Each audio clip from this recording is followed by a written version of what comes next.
Good morning. All right. So thank you so much for joining me live this morning. For those of you who may not know me, my name is Amanda. I'm the registered dietitian here at the Wellness Center and one of the inpatient dietitians over at Berkeley Medical Center. So if you have been following along with me the past couple of weeks, we have been highlighting some healthy, shelf-stable, inexpensive ingredients and highlighting a few different recipes using these ingredients that use super basic cooking skills and really just minimal ingredients overall.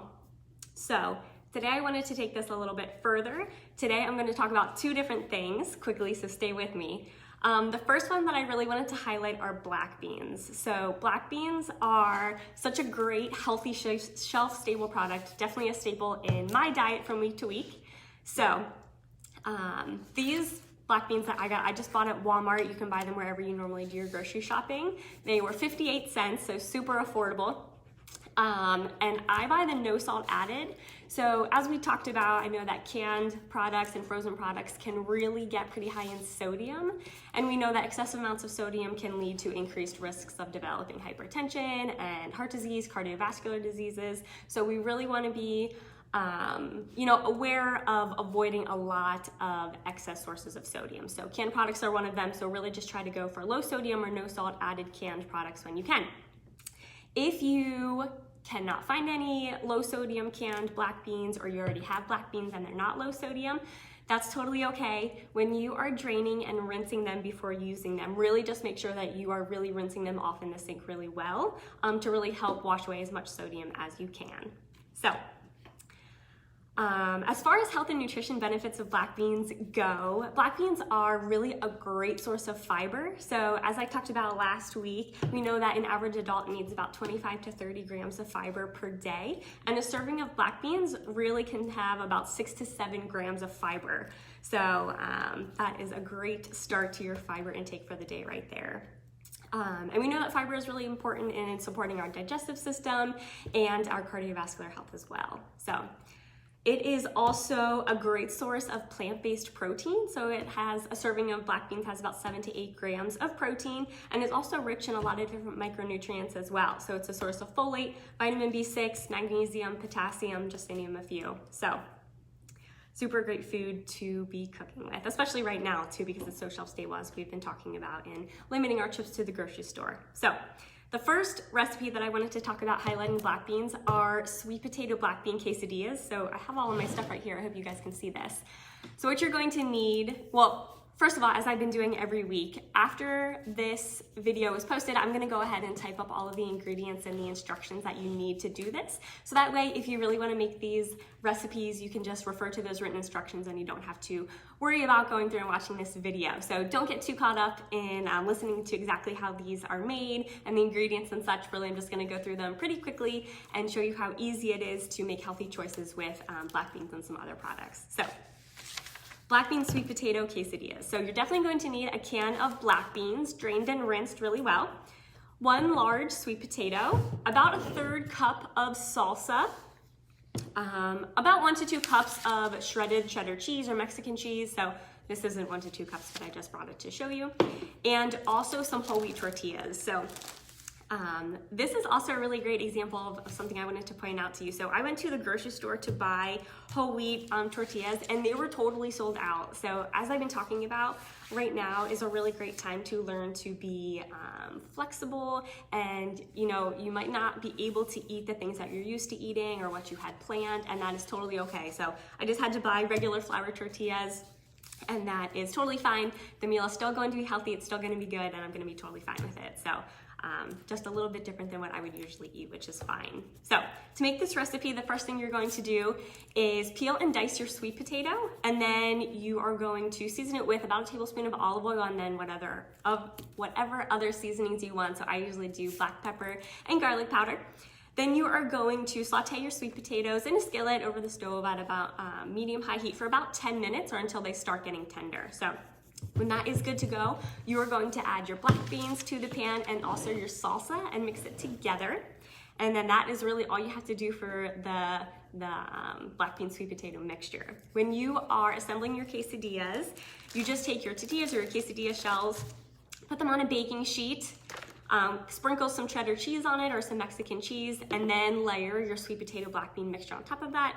Do some shredded cheese on top of that, and then top with your second quesadilla shell. Then you can just bake it in the oven for about 5 minutes at about 425 degrees to get the quesadillas nice and crispy. So one of my favorite easy recipes to go for when I know that I'm really not gonna have a lot of time to make dinner. So please excuse me as I transition to my other things here. All right, so the next meal I wanted to talk about are crock-pot Mexican quinoa tacos. So I have all my ingredients right here.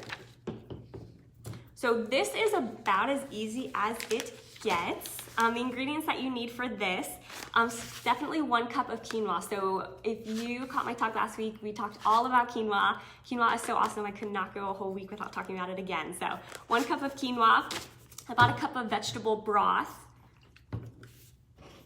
2 cans of your low sodium black beans as we talked about, a can of enchilada sauce. You can make your homemade enchilada sauce if you want, but you can just get it at the store too. A can of corn, no salt added or low sodium corn. Your whole wheat tortillas again, oops, got rid of them. And some taco seasoning, which I don't have with me. So the easiest thing, all you have to do is just mix all of your ingredients together in a crock pot, mix it together, except for your tortillas. And then cook it on high for about 3 hours. So the key to this recipe is we don't want to overcook the quinoa because then it'll get really mushy. So I don't recommend cooking this on low or cooking it on high for more than 3 hours because we don't want that quinoa to get mushy. So keep an eye on your quinoa. When that is good to go, all you have to do is serve it on your tortillas or your quesadillas or your taco shells or whatever you want, and top it with whatever you want. So I usually like to do some fresh lime or some diced avocado, whatever you normally top your tacos with. So it takes a little bit of time just because you have to cook it in the crock pot, but seriously as easy as it gets. So, and pretty much all shelf stable ingredients. So one of my favorite ones. All right, my last recipe that I wanted to talk about using black beans before we transition are, and I'm sure this does not surprise you guys, black bean burgers. I literally love making burgers. All right, black bean burgers. So easy. So what you're gonna need, definitely a can of black beans, 1 egg, about a half diced onion, yellow onion, and about 1 cup of whole wheat breadcrumbs. So all you're going to do is drain and rinse your black beans and then put them in a bowl and mash them up either with a potato masher or a fork. Then you are going to add all of your other ingredients, so your egg, your diced onion, and your breadcrumbs. Mix it together, season it as desired. So I usually like to do some black pepper, garlic powder, splash of hot sauce, whatever you want to do to kind of season that up for yourself.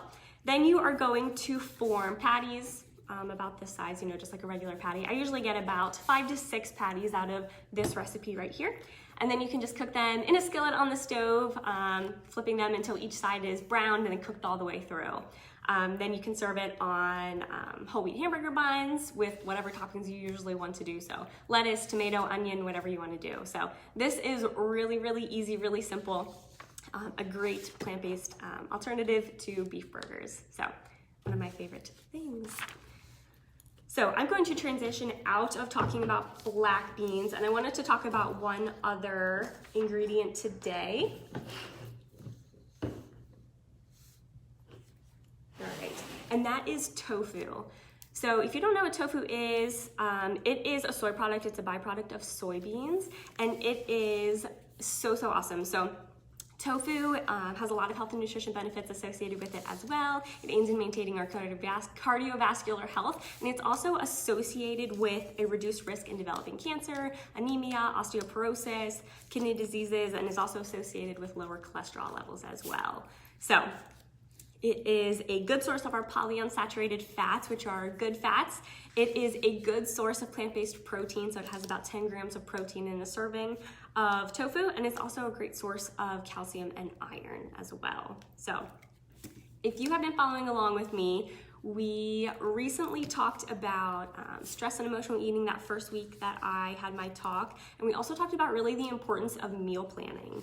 And I pointed out that a great tip for everyone to do, especially now, but really at all times, is to have a good backup meal at home. So a meal that is either entirely made of frozen foods or canned foods, just something that is going to be a good, easy go-to if you are in a pinch and you didn't have anything planned for dinner, or the ingredients that you had planned you don't have, or the grocery store was sold out of things that you were going to buy. No worries, you don't need to panic, you don't need to eat fast food. You know that you can always just go home and fall back on that backup meal that you have. So for me at my house, one of my favorite go-to backup meals is tofu chili. So definitely you're going to need a package of tofu. This tofu I bought at Walmart. You can buy it at any grocery store where you usually do your grocery shopping. You can usually find it in the coolers in the produce section. So I usually always buy extra firm tofu. So you're going to need this. And I also like to buy tofu and freeze it. So tofu can be frozen for up to about 3 to 4 months. So just take it out about the day before and thaw it out. So that's what you're going to need. And then everything else is shelf-stable canned items. So let me just bring them out here. All right, so the first thing that you have to do pretty much with any recipe that you're using tofu with is to press it or to drain it. So tofu has a lot of liquid, a lot of water in it, and we really want to make sure that we squeeze all that out so that our meals don't get soggy, so the tofu doesn't get soggy.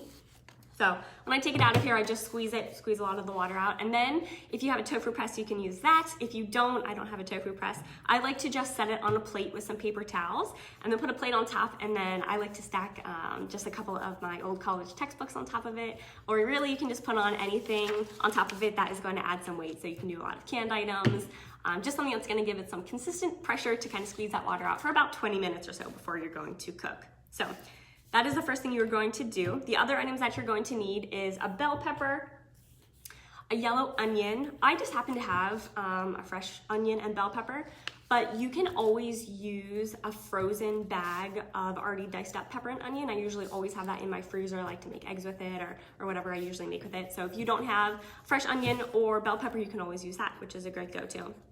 A can of corn, again, kidney beans, diced tomatoes, tomato sauce, and a little bit of chili powder. So after you have pressed and drained your tofu for about 20 to 30 minutes, you're going to cube it up, and then you're going to saute your pepper and onion in a pan for about 5 minutes. And then you are going to add your corn, about 1 to 2 cups of water, depending on how thick you like your chili. Obviously less chili will make it thicker, it's totally up to you. And all of your other ingredients.